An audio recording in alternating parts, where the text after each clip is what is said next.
Good. How do we determine the size of a weld?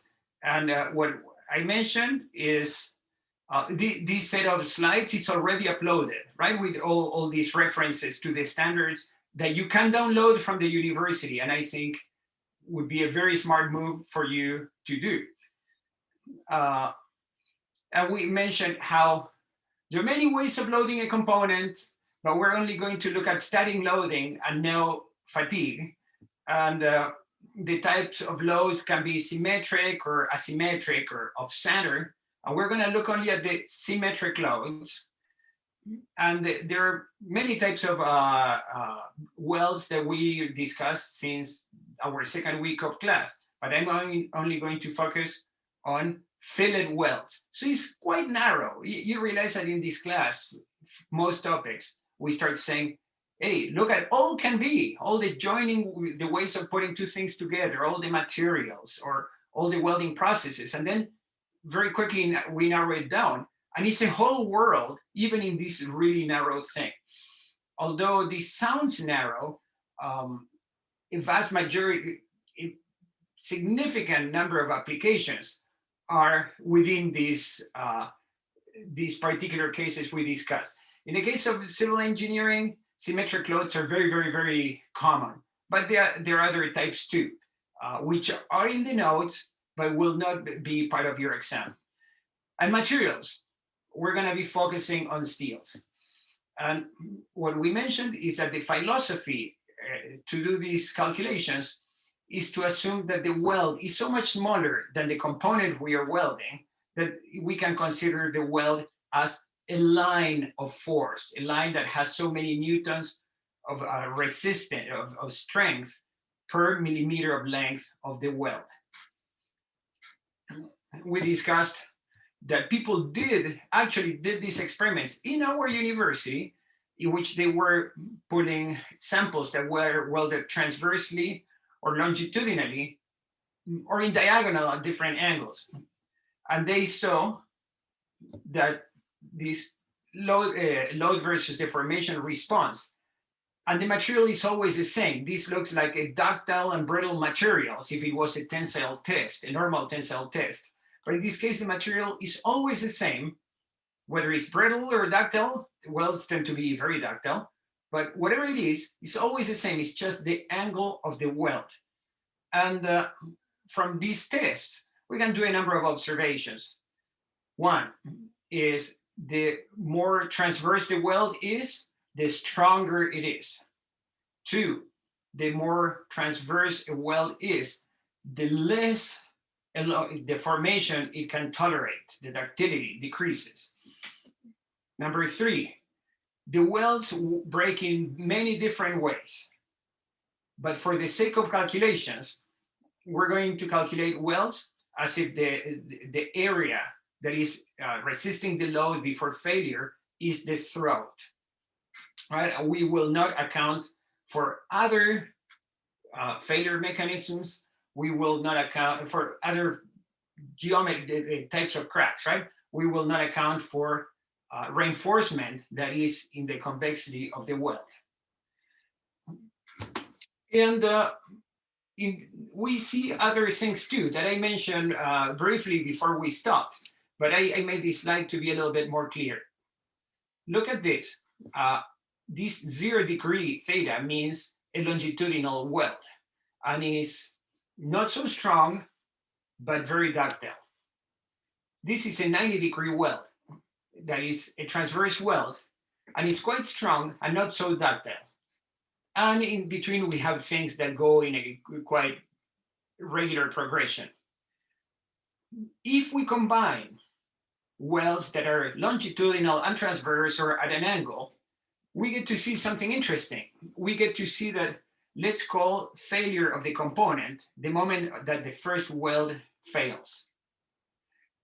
With that definition of failure, which by the way, if you make the first weld fail, now you have even fewer welds to take the load. So probably breaking the first weld breaks everything else.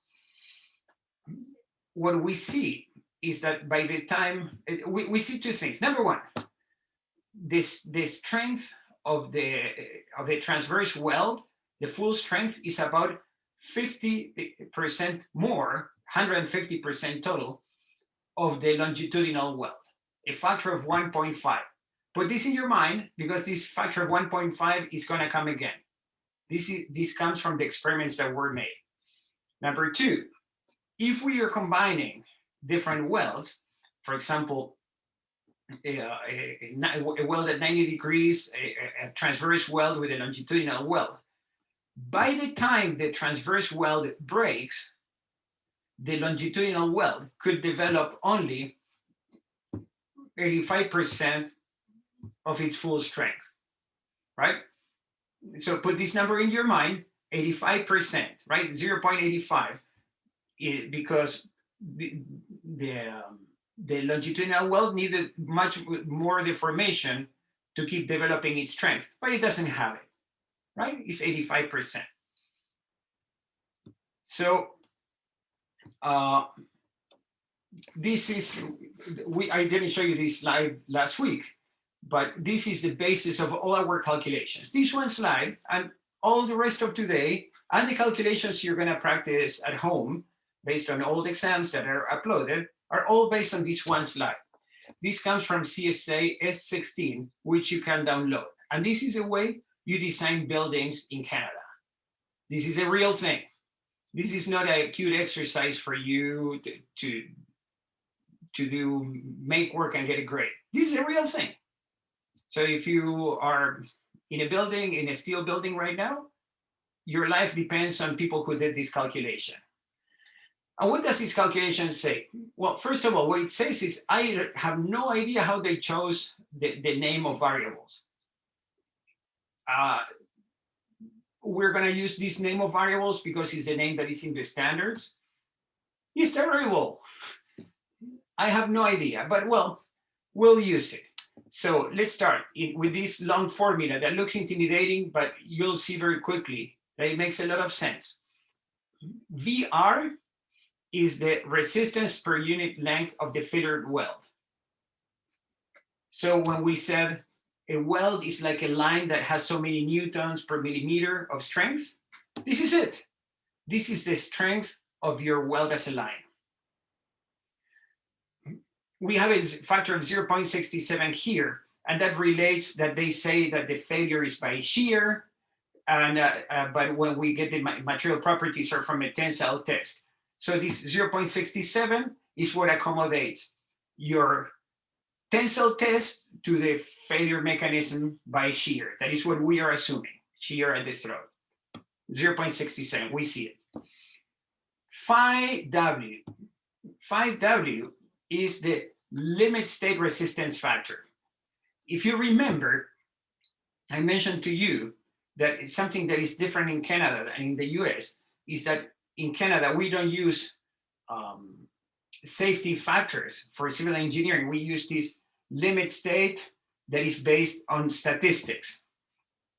Now, funny thing, in the end, the expression of all that statistics and all that complex math ends up being this factor phi that looks and feels very much like a safety factor. And in the end, it's pretty much they've done the same thing they use in the US as safety factor.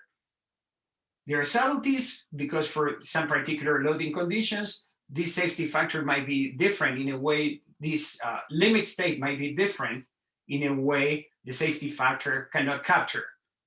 But at this stage in our class, looks and smells very much like a safety factor. This is phi, right? And is where we have it, and we're going to be using a factor of 0.67. AW. AW is the size of the throat. This is not an area, this is a length, right? The length of the throat in millimeters, for example. XU. XU is the UTS. When you do tensile test, this is not the yield strength, but the ultimate tensile strength at which the weld metal breaks. And what are we going to choose? The nominal value. So although in Canada we are officially metric, when you buy uh, a 7018 electrode, the nominal strength is the 70 KSI, if you remember. And what would be go here? Well, if we were in the US, we would put a 70 here. In Canada, we use the equivalent that is, I think, 430 megapascals. And the nominal is in the metric code. So you put this nominal here, and I'll give you tables for what you should put in here. I'll give you the tables. Here, we have something in parentheses that looks like quite sophisticated. This is purely empirical. This does not come from any fundamental analysis, purely empirical. It's a little bit of a correction factor. Those of you who are close to our lab know that the way we think in the lab is a good approximation, and the correction factors for all those things we neglected. Here is a correction factor that we didn't make, but it was done based on work at this university, and it's in the codes, and it says if theta equals 0, that is the longitudinal weld, sine of 0 is 0, so I have a 1. So if I have a longitudinal weld, this parenthesis is a 1, is the same as if it didn't exist. Let's say I have a transverse weld. Then theta is 90 degrees, and theta of 90 is 1, and 1 to the 1.5 is 1. So we have 1 plus 0.5, a factor of 1.5. Does it ring a bell? 1.5? This is it, the 1.5. The 1.5 that says when you have a transverse weld, you get an extra strength. In the past, people didn't account for this extra strength. But if you account, you can make smaller welds, and you save time and you save money. And in an advanced economy, it is about doing the right things and not overdoing them, because then you're not competitive, because you're not cost effective. Sine of theta to 1.5. Well, when theta is 0, we know it makes sense. When theta is 90 degrees, makes sense. And the fact that it's sine to the 1.5 is just what gave them a good fit when they compare with the tests they made. Does not come from fundamentals. But there you go. Here you have the 1 plus the 0.5. For example, if I ask you, what is this value here? Well, you have to do the sine of 30. You raise it sine of 30 to the power of 1.5 and multiply by 0.5, and you add it up to so you have 1 plus that factor. Right? This is telling us what the value of the strength at the breaking point for each orientation we have.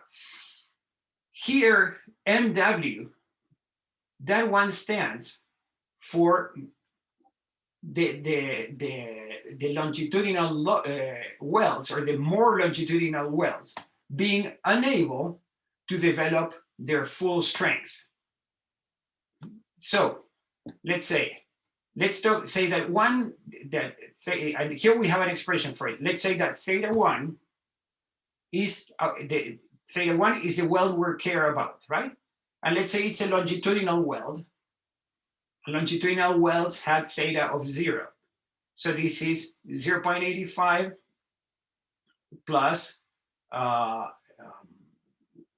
0, right? And here in the bottom, we have theta 2, and let's say this is a transverse weld, right? And if we have a transverse weld, theta is 90. And if I do 90 divided by 600, that is 0.15. 0.85 plus 0.15, that's 1. And what do we get? That NW, when we are combining longitudinal and transverse welds, NW is 0.85. Remember the 0.85? I said you had to put it in your mind. this is a 0.85, right? Like by the time the transverse weld broke, the longitudinal weld did not develop its full strength, only 0.85. Now, if you, instead of having a transverse weld and a longitudinal weld, you have a weld at 60 and a weld at 30, it's not exactly the same. It's not 0.85. What is it? You have to do this calculation here. So this formula is quite advanced. It accounts for many important things that if you go back to the first calculations of welding strength, they were doing none of these things. And you end up with like amazingly big seams. Even today, with all these things we know, there are reasons to believe we are still overwelding. Now, who's going to have the courage to say, I think we should make smaller welds? Because if you make a mistake and people die, it's going to look pretty ugly. But you realize how, as we calculate welds, some parts are kind of pretty obvious from strength of materials. Some others are correction factors based on our understanding of the behavior of welds. And still, this phi here could be perhaps an even smaller number. Can be a bigger number. Okay.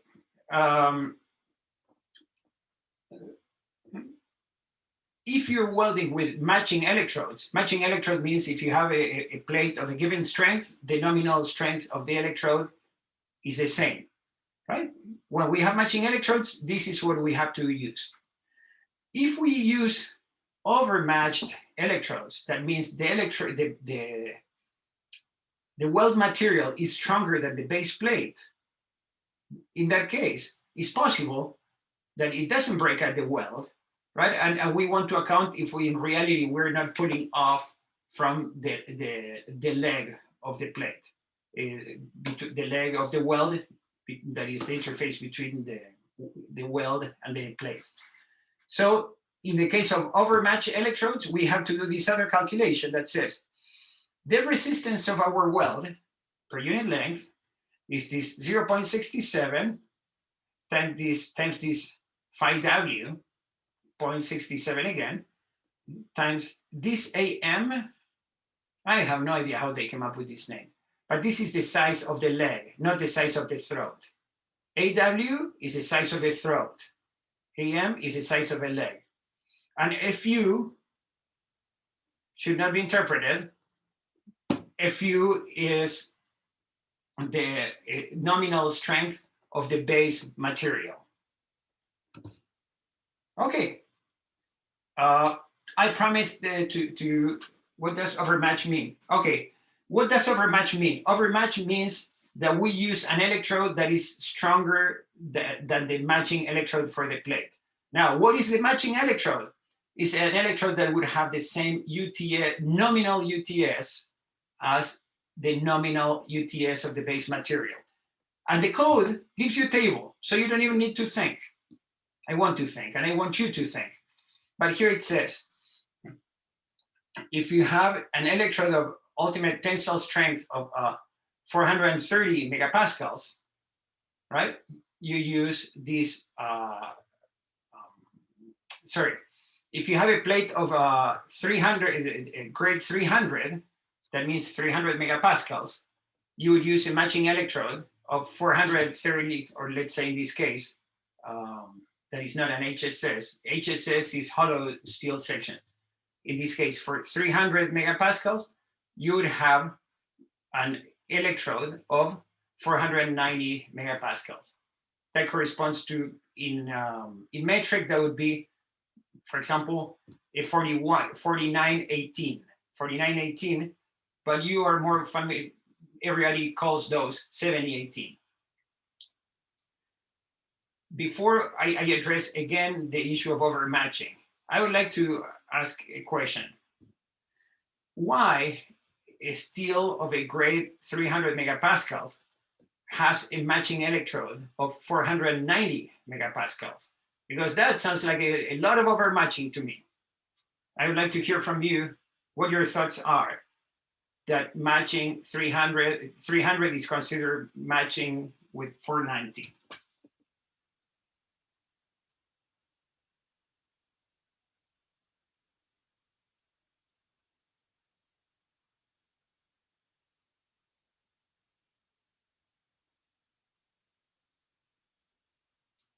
Okay, so Wes, you're onto something. So let's say when an electrode, for example, let's talk about a 7018 that is very used in the civil construction that has, yeah, let's see, what is, it is in electrode 7018 has 490 megapascals. What are these 490 megapascals? What is the 70? What the 70 means? 70 KSI of what? Of yield or UTS? This 70 here, that is the same as this 490. Is yield or UTS? Ooh, you guys must know this. It's UTS. Well, welding consumables are specified by UTS, not by yield. UTS. I'll let you guess what 300 MPa is for a plate. Is that yield or strength?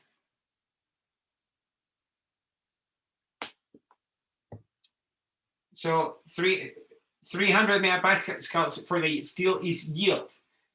So if we were to do everything again from scratch, probably we would be a lot more consistent, right? But we cannot really rewrite all of engineering practice. So out of tradition, civil engineering and much of mechanical engineering use yield strength.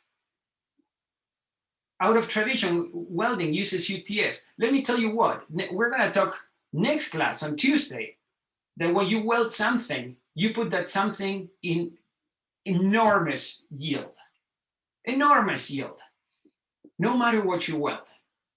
By definition, you're gonna see it. So there's no point in worrying about yield strength for welds because you're always going to yield. What you worry is you don't want to break it. That's why welding is UTS. Now in a building, if a building bends and it bends in a plastic manner, it doesn't come back and it's gonna be a bent building. That's a problem.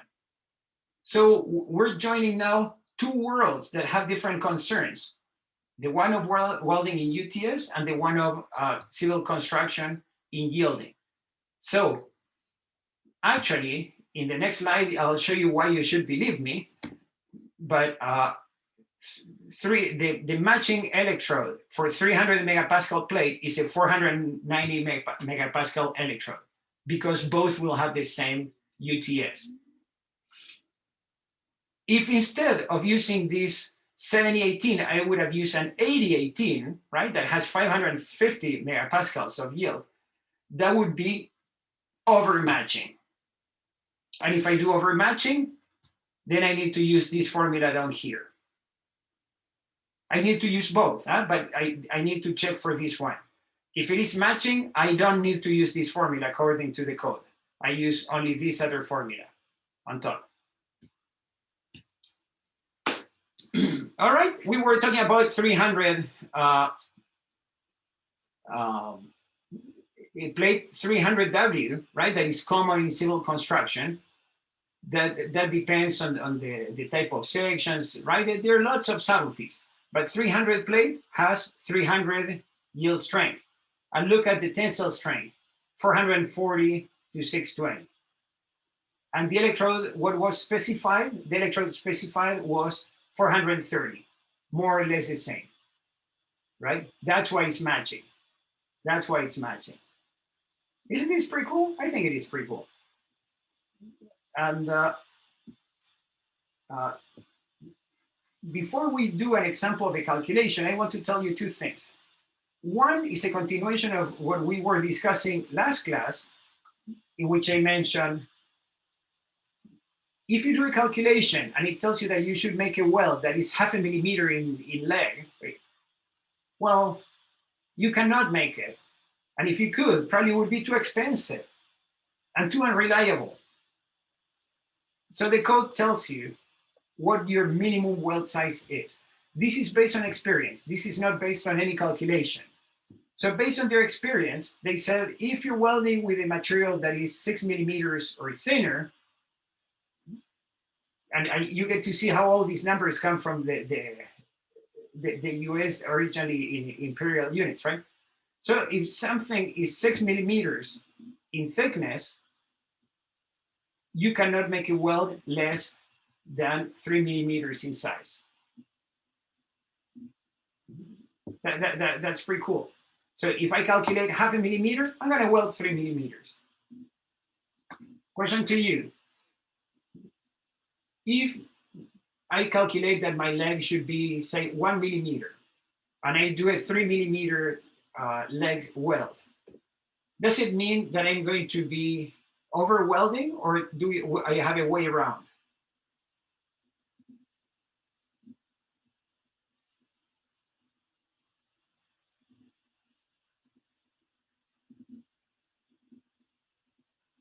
So my question to you is, I do my calculations, and my calculations tell me the strength of the weld is accomplished with a 1 millimeter leg. I look at the code and says, no, you should make it 3 millimeters. So I will make it 3 millimeters. So does it mean that I'm over welding now? Or do I have escape if I have to make 3 millimeter? Yeah, Eddie, you can do stitch welds. That's the idea, right? That's the point of the stitch welds. If your calculation is less than the minimum weld, you do a stitch weld. Now another question to you. Why don't I always do stitch welds then?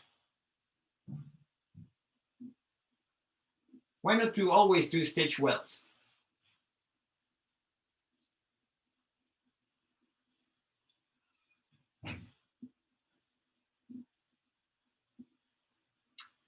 It's not so dependent on how the load is applied. This is what happens, that if I make my leg, for example, twice as big, my weld would be twice as strong. But the cross-sectional area of that weld increased by a factor of 2 squared. It would increase by a factor of 4. So making a weld that has the same strength, but is shorter and thicker, I end up losing money. I end up putting a lot more material. So typically, what you want to do is a weld that is as thin as possible and as long as possible. As possible, but not less thin than possible, right? That's the reason. Here you have stitch welds on, Wes, I like your suggestion about stitch welds on hot pressure, but that's not a problem in buildings. And stress concentration at the toes, that's more or less the same. By the toes, probably you're talking about beginnings and ends. Yes. And that stress concentration is a problem for fatigue, which is in these cases we're just talking about static. But stress concentration is a huge problem for fatigue, not so much of a problem for static loading. All right. Now, if we have thicker and thicker material, the minimum fillet weld increases. So it's true that we'll never make a weld less than 3 millimeters or 1/8. And the inspectors have the gauges that are already coming in these units. But if I have a really thick piece of material, right? It's something that would be, say, a 1 inch thick, all right? Then I need to be at least 8 millimeters. And this was developed through experience. For example, thicker material can have deformations that are bigger than the deformations of thinner material. It's very possible that if we're welding girders that are like 2 inches thick, there will be like deviations and gaps that can be 3 millimeters. All right. So that was the minimum fillet size. There's another thing, and it is the maximum fillet size. And this is something that I understand is not always enforced, but has a very funny historical background. So the code tells you a maximum size of a weld. And you would think, wow, I don't want to have a weld that is too small, and I can see why. But what's the problem with a weld that is too big if I can pay for it? But you know what the problem is? And here where welders in the lab, I'm sure are going to know about this and love. If I'm doing this type of fillet weld and the plate is thick enough, then it tells me that I should leave a 2 millimeter gap, right? Like that when the plates are 6 millimeters or bigger in thickness, 2 millimeter gap. And you know, I was told about this because you have to have been in the field to understand this. But I'll tell you what I was told is that if you have these 2 millimeters here, you see the edge of the plate, and the welding inspector can come and see the edge of the plate, and you know that this weld will have a throat that is well known, and you can measure and understand. If you don't have these 2 millimeters here, what you can do is make a tiny weld and melt just the edge of the plate. From the point of view of looks, they look the same. This weld, whether you had done a full fillet weld all the way to here, or you just washed off the corner and you end up with a tiny weld at the tip, you cannot tell by visual inspection. And apparently, some people were taking advantage of this. So this part of the code was made just to avoid the academic dishonesty of welding and making one shortcut too many, right? I think it's interesting. So the bottom line is there is also a maximum size of the weld that you can have. I discuss with people in industry, and when you calculate a fillet, right, your calculator will give you a number that has like 8 digits or more. Of course, you're not going to specify 8 digits. Are you going to specify to the first decimal? No. And there are many reasons for that. Among others is that the welding inspector has these gauges that come for some specific sizes. You cannot be having things that are too finely graded. So our industry in general settles on these fillet sizes. That would be 3, 5, 6, 8, 10, and 12 millimeters. This is what they use in industry here, right? In practice, people don't make passes less than 5 millimeters. We saw in the code that 3 are possible, but in practice, that doesn't really happen.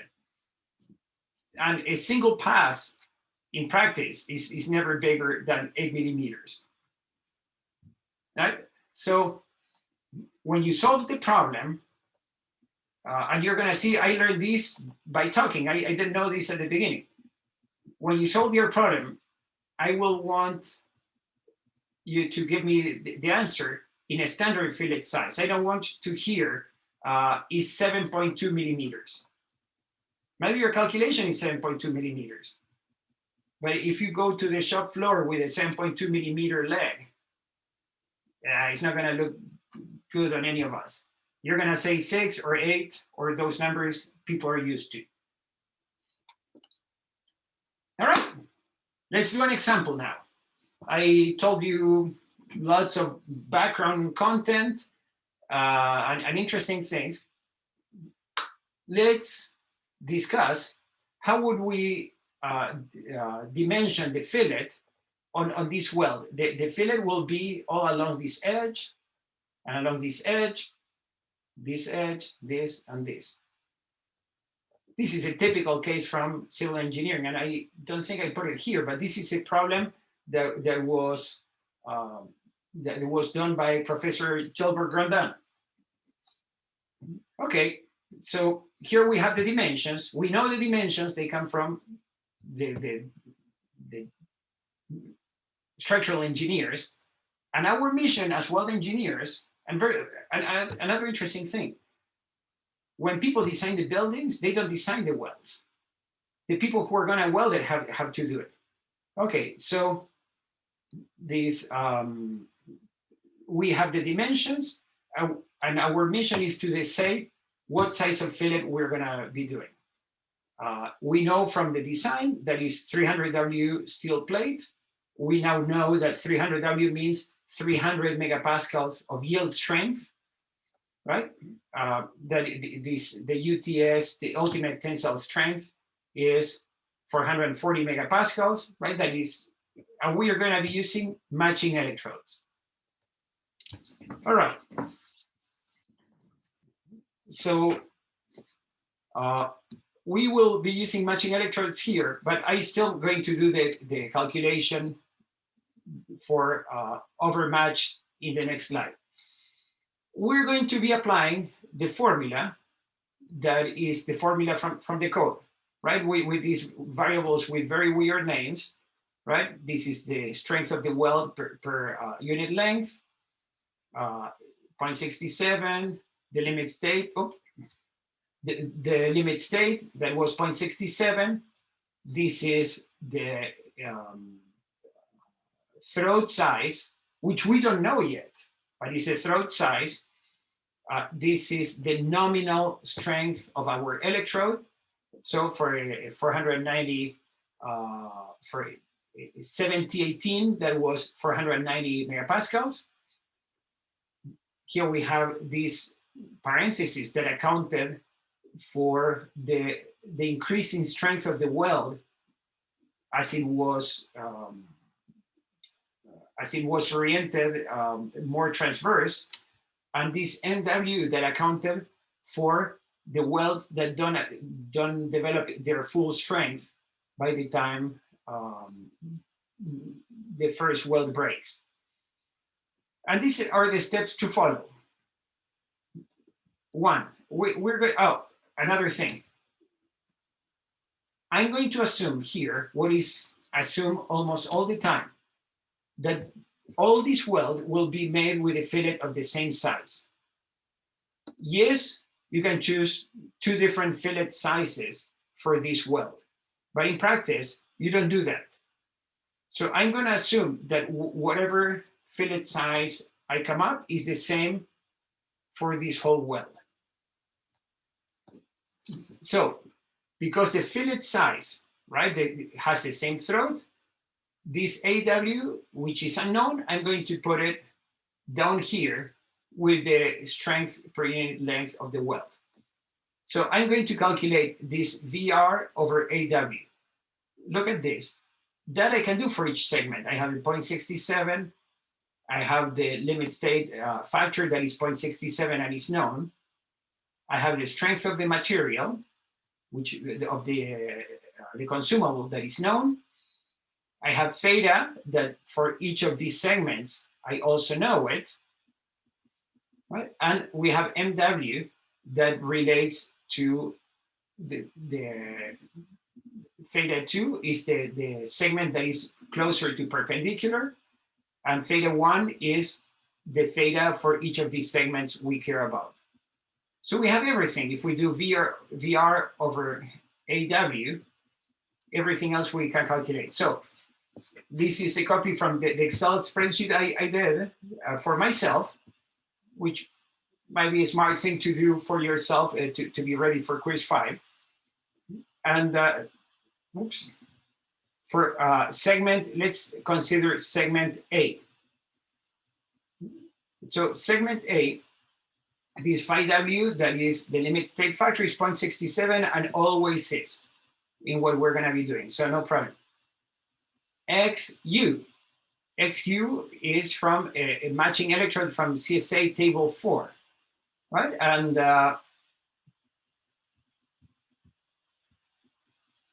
here, sorry, CSA electrode table 4. We had a 300W steel. I'm going to come down here. This is not a hollow steel section, so we go here and we go to 490. It came straight from the table. 490. Theta. So the load in this case goes from left to right. We're pulling this member to the right. So in the case of segment A, that's a longitudinal load. That means theta equals 0. For segment B, that is at 45 degrees.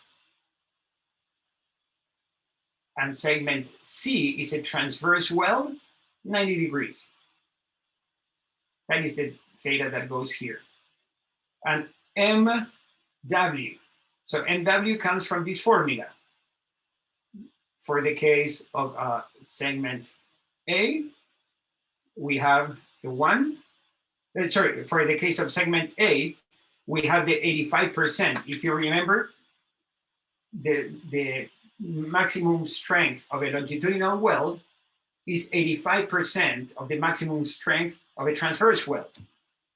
It came from this formula. We have it here. Now, a transverse weld develops its full strength. We have here 1.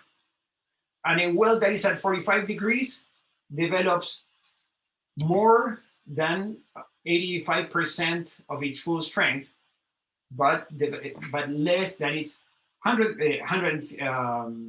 that its full strength. So if we apply this formula here for MW, we calculate it. Right? This theta 2 that appears here is the theta that is of the most transverse weld. So if my most transverse weld was at 45 degrees, then that would have been theta 2. Okay, here we have now the length of each of these segments, and I can calculate the resistance per unit length and unit throat, right? And resistance per unit length divided AW is per unit throat, and I multiply by the length of the weld that we have. And this gives us Newton per millimeter, right? But in this case, it's Newton per millimeter of throat, Newton per millimeter of throat. So if I add what 2 A segments do plus 2 B segments do plus 1 C segment does, right? I have 2 A segments, 2 B segments, and 1 C segment. I add all that together and gives me that a total that in this case is something like 182 kilonewtons per millimeter. Right? 182 kilonewtons per millimeter. And we know that the force we have is 685 kilonewtons. So, and remember, this in this case, the kilonewtons per millimeter is per millimeter of throat. So, okay, I do the total load divided by this strength per unit throat, and we come up with a throat of 3.8 millimeters. And for 3.8 millimeters throat, in a symmetric, in this case, I didn't say it, but if nobody says it, you can assume that your fillet is an equal leg fillet, right? And in that case, the throat is at 45 degrees. That means that the leg would be this, here you have, right? That you multiply this by square root of 2 or divide by 0.707, and you get the leg, 5.3 millimeters. If that's your calculation, then you move up and you would recommend a 6 millimeter fillet, which is a standard size. Now, this was a problem with matched electrodes, and the code says you don't need to check for strength of the base metal. But let's check it just because we can. So we learn to do it. So if we wanted to check the strength of the base metal, we have this formula that was in that slide, the all-encompassing slide. 0.67 times 5W, that is the limit state factor, times AM. In this case, AM is the leg size. not the throat size, and FU, that is the nominal strength of the base material. And we do the same business.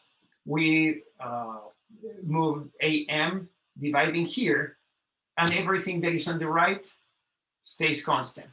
So we can calculate for each of these the resistance per unit length and unit leg. We add it all up, and we multiply it by the length. So now would be resistance per unit leg. I add it all up, and I have it do the same calculation as before. Right? In this case, we don't need to use square root of 2 or anything because it was always based on the leg. And we get 5.2 millimeters. What did we get before? 5.3 millimeters. So what we get is that with matching electrodes, the base metal is stronger than the weld. Okay, and we designed for the weld. It's more or less the same.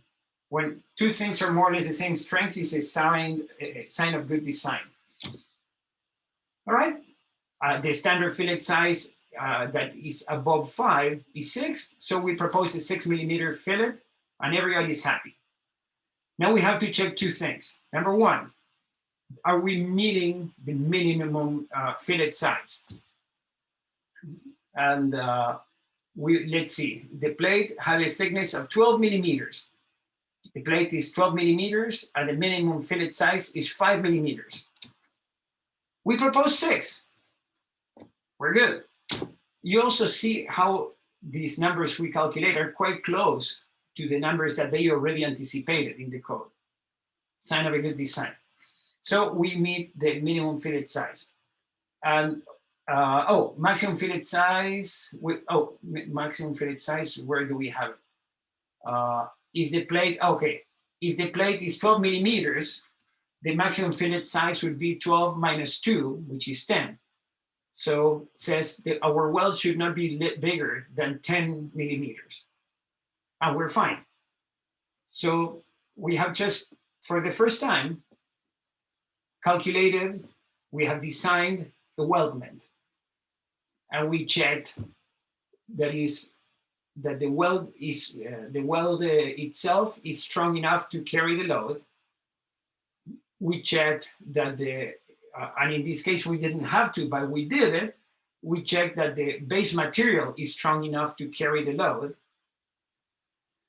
We checked that we met the minimum fillet size according to the code. That was good.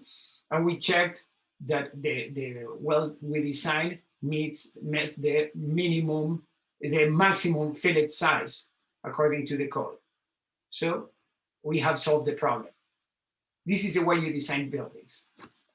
Exactly this way. It's awesome. All right.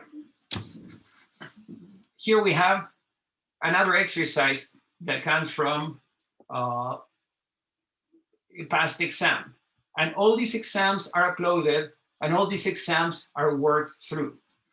So in this case, you would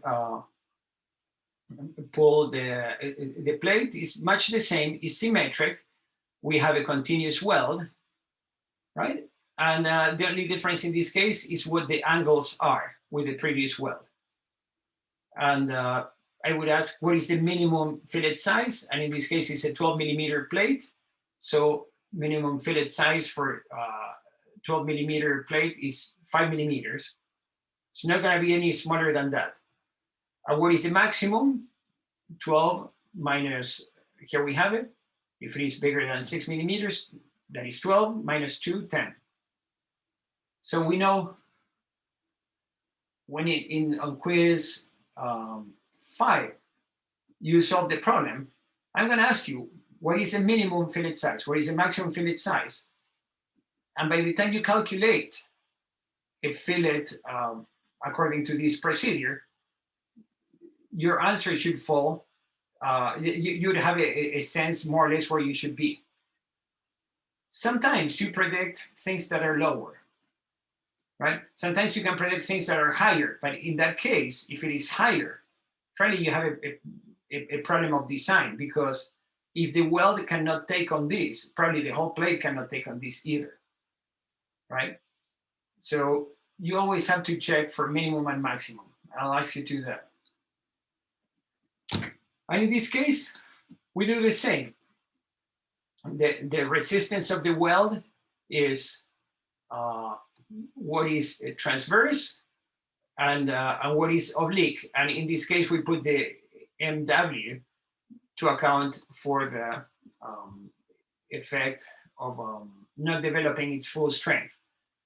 So we are here. We had the 0.67, that is to translate, to relate the tensile tests that qualify the plate and the consumables to the shear mode in the failure of the weld. Phi W, that is the limit state, that is always 0.67 for what we're going to be doing in class. AW is the size of the throat. XU is the nominal UTS of the consumable. And this 1 plus 0.5, this relates to how much extra strength we gain as the welding is more and more transverse. And so here we keep applying the methodology the same way we have done before, and assuming that the leg is always the same size, we can make a calculation, and then we end up with a size that says 8.47. In this exam, that is before I had talked with people from industry and learned more, we rounded it up from 8.47 to 9. We should round it to 10, right? That's the standard size, and it's in your slides now, so you're going to be using standard sizes. This is a question from the exam.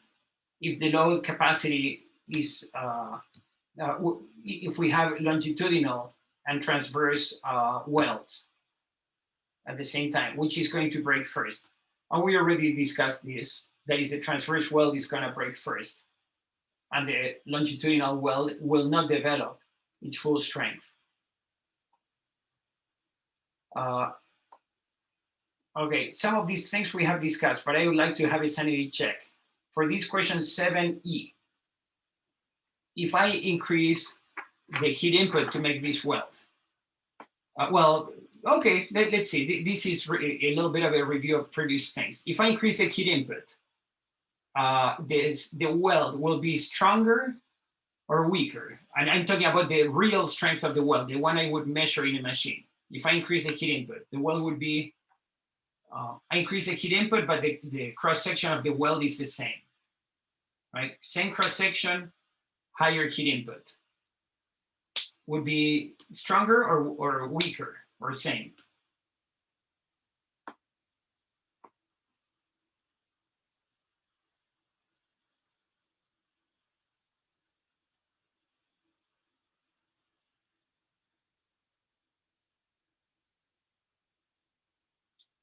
Yes.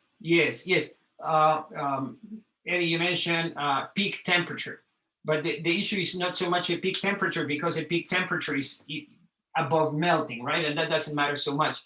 It is that higher heat input gives you slower cooling rate, right? Because you put more heat and it takes longer to dissipate. And with a slower cooling rate, we end up softening our microstructure.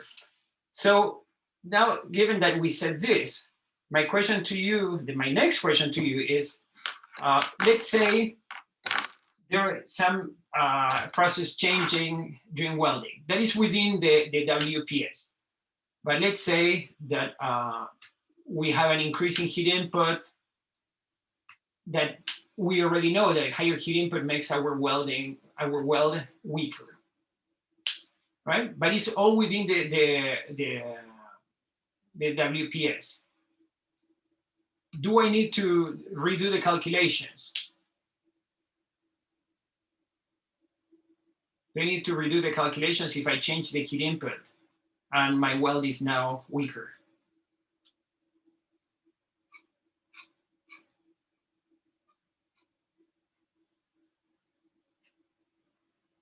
No, thank you. No, you don't. And the reason is that all these calculations are based on statistics, right? When we have this limit state, this phi number, that is that came from people doing lots and lots of welds with all kind of processes in many parts of the country with different test places. And by the time they did this, they did the statistics and they say that if you use this formula, you have a probability of failure that is infinitesimal, right? And they already accounted for the different heat input, the variations in heat input that could be in different processes and what people would do. So although in reality, changes in procedure can change, imply changes in strength, all those changes are already accounted into the statistics of the limit state. In the US would be accounted into the safety factor. And now we don't need to redo the calculations. Actually, if you think, our calculations are based on nominal UTS. But they never ask what the heat input was. They say use the nominal UTS, but depending on the heat input, I'm going to have different UTS, maybe higher than nominal, typically never smaller than nominal, right? Well, all that is accounted, right? No, structural construction, we use only the nominal values. Here we have another problem from an exam. And I think, and the procedure is the same, and this is uploaded, and the exercise is uploaded with similar questions. I want to tell you two things. One is a little bit about what the throat is in a weld, which is quite interesting, especially when we have welds other than the equal leg fillet. And then I want to tell you a little bit about how you would go about calculating eccentric loads, which will not be in the exam, but I want to tell you anyway. So let's start with this. This is in the exam. So how do you measure the throat? You measure the throat perpendicular to the weld face. In this case here, right, let's see, where we have an equal size fillet. Okay, if we have an equal leg fillet, it's pretty easy. But when it's not, for example, in this one, you have 1.4 inch fillet and a 1.4 inch vertical leg and a 1 inch horizontal leg. The way you calculate the throat is perpendicular to the face, always perpendicular to the face. In this case, look at this other case. You calculate the throat perpendicular to the face. Very interesting. How about if instead of, this is not a fillet weld, this is a bevel weld, right? This is a single bevel weld. What is the face in this case? What is the throat in this case? And the throat is perpendicular to the face, and this is the face of the weld. So in this case, the throat comes this way. In this weld in particular, there are no legs because this is a groove weld. This is not a fillet weld. Is it clear for everybody? So we measure the throat perpendicular to the face of the weld. Here we have a partial penetration groove weld, and the throat goes from the perpendicular to the face of the weld, and we don't take credit for reinforcement. So in this case, we go all across the original line of the plate to the point of penetration. That will be our throat. Same here. Here here's the drawing in which you see this reinforcement. We get no credit for reinforcement. Right. So in preparation for quiz 5 in a couple of weeks from now, that will be our last one. Please do the exercises that are in the past exams, all worked out. We have one quite interesting in which there is no transverse weld, right? And so that helps you think a little bit how to deal with these different factors that related to weld orientation. I want to share with you something that for a good while we wanted to learn, and there are some subtleties. That is, okay, very nice to weld, to calculate these symmetric welds, but how do we calculate welds in which we have twisting or bending or a cantilever or a moment applied to them? I want to tell you about this, not for the exams, but so you would know how to deal with it when it comes. If you look at the Lincoln Procedure Handbook, they have this. And I think it's reasonable. And it's in quite other places. So we use the concept of weld as a line. But now, for example, if we have this kind of plate that has a load at an edge, and we have these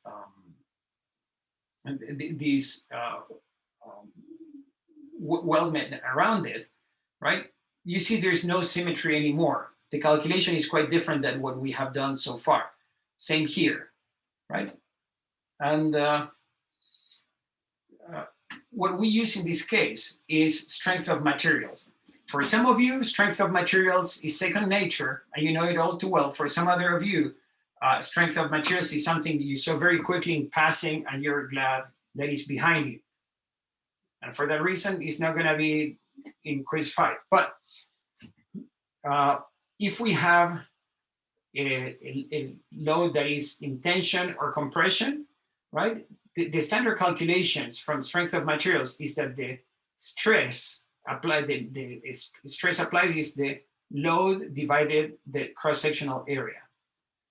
With the concept of weld as a line, now instead of this sigma, we have a force per unit length.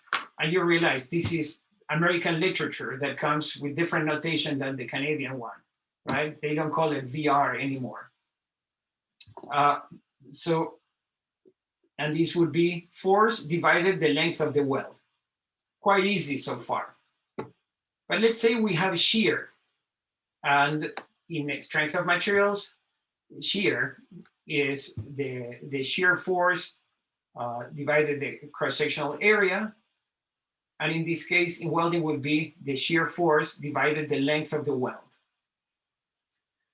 When you have bending, strength of materials said, okay, is the moment applied divided the section modulus, right? Or divided the moment of inertia times the distance from the neutral axis. And we have something that looks very much the same, but in force per unit length, right? Now we have the moment divided, and in this case is the section the section modulus of the weld as a line. And these things here for strength of materials, those who know, you know they are tabulated. You go to an engineer's engineering handbook, and all these sections are tabulated. These other ones, right? And here we have the same for torsion, right? We have the polar moment of inertia here, and here we have the polar moment of inertia of the weld as a line. What matters here is the tabulation, right? And here we have, in the case of welding around the side of an I-beam, right? This would be the case of having an I-beam welded against a plate, right? And here we have the moment of inertia around x and the moment of inertia around y, and j is the polar moment of inertia. And these formulas are universal. They are expressed based on the width of the flange, the height of the web, right?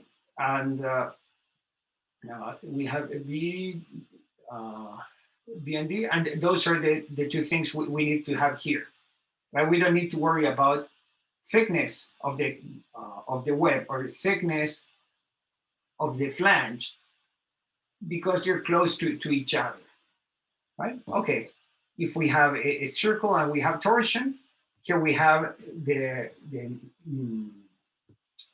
section modulus for weld as a line across.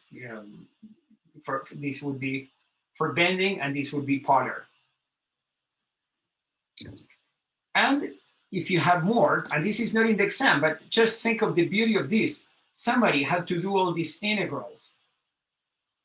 And they just, after doing all the integrals, they put them here, and you don't need to do them yourself. You just copy them, right? And here we have, if we have a weld that is just one line, and we have the moments for bending and polar. And if we were to have two lines, we have it. It's already tabulated. This is in the case we have a T beam instead of an I beam. We have the way of calculating all these other moments. And here we have an example. And in this example, which I still dream of making it better and combining all this methodology that comes from this literature from American Welding Society with some of the Canadian side. So in this case, we have the plate. We had seen a schematic of this before. It's welded around. The fillet is going to be the same size all around. And in this case, this plate has a twisting load, right? It has an eccentric load. We are going to pick the point in which we feel the loads are the highest. And if the center of gravity is here, the forces due to twisting would be highest at the points farther away from the center of gravity. So let's say it's this point here. So we would calculate what is the, if we apply torsion, what is the horizontal component due to torsion? And these are the formulas that we saw before. And here we have the torque, the moment applied to it, times this distance from the center of gravity to the point we're talking about, and divided the polar moment of inertia. And you get a number. Now, at this same point, again, in addition to the horizontal force, we're going to calculate the vertical force. Very similar calculation. Now, are we done? No, we're not done yet, because in addition, we have a shear force that we're calculating. Where is the shear force? Here. Here we have the shear force that is the load divided the whole length. Now I'm going to add all the horizontal components and all the vertical components. So the vertical components was the vertical component due to the twisting, that is FV, plus the vertical component that was due to shear, and I have it here. Now I had an horizontal component due to twisting that is here, and to add the modulus, the resultant of these vectors, right? We have to do this Pythagoras rule, right? It is the resultant is the square root of the sum of the squares, and we got a load. So we have just calculated using twisting, using for horizontal, twisting for vertical, and shear. We have calculated a load per unit length. So now what comes next is we would apply these formulas here. And here's an interesting detail, and it took me a while for me to understand it. When we have these loads that they have twisting, we take some shortcuts. It would be possible to do it the complex way, but people prefer to do it the simple way that is also conservative. First of all, remember when we said a transverse load has a higher strength than a longitudinal load? It's 50% bonus, 50% bonus. Something interesting in cases like this, in which the loads are coming at a different angle for each point, what they decided to do is not to take credit for the extra capacity of a transverse weld. So we take all what is in the parentheses, we're going to take it out, right?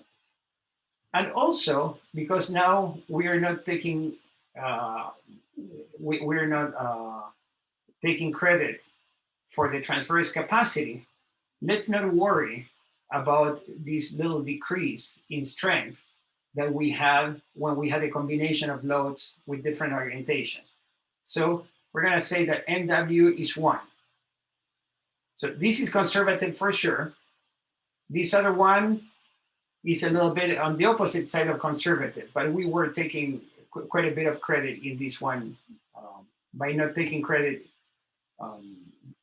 we gave up quite a bit by not taking credit for the transverse strength. So the formula we would be using is just this part of the formula here. And based on that, we can calculate the size of the weld for an eccentric load. I think it's quite interesting. It's not as complex as it sounds, and people do this routinely. I just wanted to share this with you so you would have it in your pocket if you ever needed it. But this will not be part of what of the exam in quiz 5. So I think this is all I wanted to share with you about the design of weldments. We have a couple more minutes. If you have any questions about the calculations, we can discuss them now. And if not, we can stop a little bit early and pick up again on Tuesday. I'll be here looking at the chat to see if anything comes up.